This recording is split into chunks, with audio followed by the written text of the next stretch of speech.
નમસ્કાર મિત્રો, આજે આપણે એક એવી બીમારી વિશે વાત કરવાના છીએ જે દેશભરમાં ઝડપથી ફેલાઈ રહી છે અને આ બીમારીનું નામ છે ફેન્ટસી ગેમિંગ. તમે બધા જોતા જ હશો ટીવી, સોશિયલ મીડિયા, બસમાં, ટ્રેનમાં, દરેક જગ્યાએ આ એપ્સની જાહેરાતો ચાલતી હોય છે. My 11 सर्कल पे अपनी टीम बनाओ और बड़ा गेम खेलो. 1 કરોડ જીતો, ટીમ બનાવો અને કરોડપતિ બનો.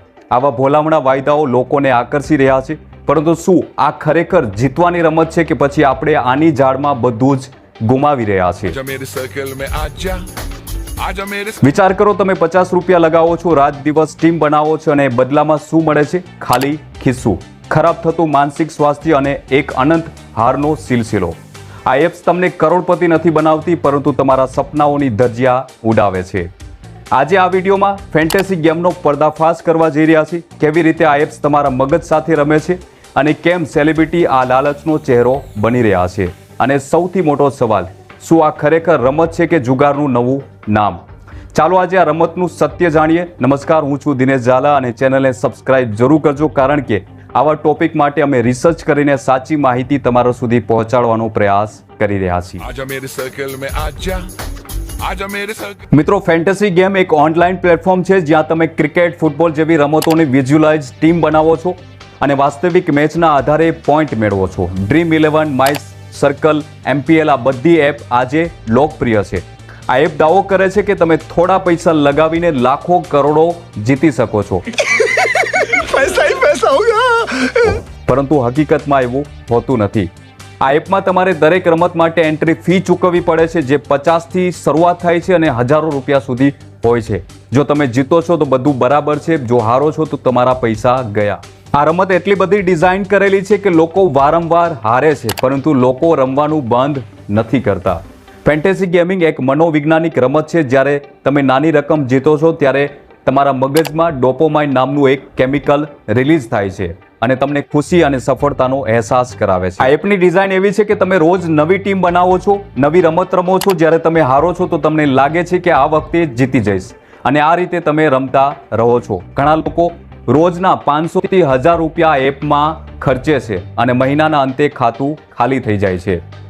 આ વ્યસનની અસર માત્ર પૈસા પર જ નહીં, પરંતુ માનસિક સ્વાસ્થ્ય પર પણ પડે છે. લોકો ચિંતા, ડિપ્રેશન અને નિરાશામાં ડૂબી જાય છે. ઘણા યુવાનો રાત દિવસ ટીમ બનાવવામાં ચોંટી જાય છે, જેના કારણે તેમનું કામ, ભણતર અને પરિવાર સાથેનો સમય બગડે છે. આ ફેન્ટેસી ગેમિંગ એપનું બજેટ 5000 કરોડ રૂપિયાથી પણ વધુ છે.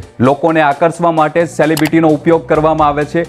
રણવીર કપૂર, આમિર ખાન, વિરાટ કોહલી, MS ધોની અને સૌરવ ગાંગુલી, આ બધા સેલિબ્રિટી આ એપની જાહેરાતોમાં જોવા મળે છે.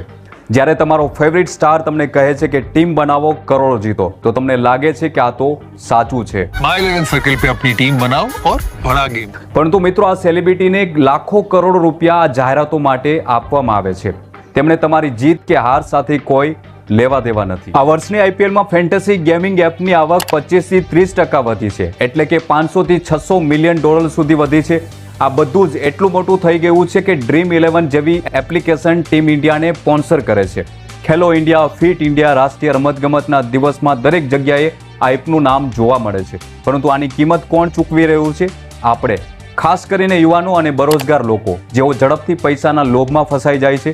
ઘણા લોકો લોન લઈને આ એપમાં પૈસા ખર્ચે છે, જેના કારણે તેમનું ભવિષ્ય ખતરામાં મુકાય છે. સામાજિક રીતે પરંતુ આ રમતની અસર ગંભીર છે. પરિવારોમાં ઝઘડા, આર્થિક તંગી અને માનસિક સ્વાસ્થ્યની સમસ્યાઓ વધી રહી છે. આ એક એવું વ્યસન છે જે ધીમે ધીમે બીમારીમાં પરિવર્તિત થઈ રહ્યું છે. મિત્રો, ફેન્ટેસી ગેમને રોકવું સરળ નથી, પરંતુ આપણે જાગૃત બનીને રોકી શકીએ છીએ. દરેક ગેમની એપ્લિકેશનમાં ડિસ્ક્લેમર વાંચવું ખૂબ જ જરૂરી છે, જે દરેક ગેમિંગ એપ્લિકેશનમાં જોવા મળે છે. બીજું, તમારા બજેટને કંટ્રોલ કરો. રોજના ખર્ચ માટે નક્કી કરેલી રકમથી વધુ ખર્ચ ન કરો. ત્રીજું, આ રમતને મનોરંજન તરીકે જોવાનો પ્રયાસ કરો, આવકના સ્ત્રોત તરીકે નહીં. સરકારે પણ આ એપ્લિકેશન પર કડક નિયમો લાગુ કરવા જોઈએ. જાહેરાતોમાં સેલિબ્રિટીના ઉપયોગ પર પ્રતિબંધ મૂકવો જોઈએ અને વધુ જાગૃતિ અભિયાન શરૂ કરવા જોઈએ. મિત્રો, ફેન્ટેસી ગેમિંગ એક એવી રમત છે જેમાં જીતવાની શક્યતાઓ ઓછી અને હારવાનું જોખમ વધુ છે. આજે જ નક્કી કરો, તમે તમારા પૈસા, સમય અને માનસિક સ્વાસ્થ્યની કાળજી લેશો. વિડીયો સારો લાગ્યો હોય તો લાઇક, શેર જરૂર કરજો અને આવા જ ઇન્ટરેસ્ટિંગ ન્યૂઝ અને મહત્વની સ્ટોરીઝ માટે અમારી ચેનલને સબસ્ક્રાઇબ કરવાનું ભૂલશો નહીં.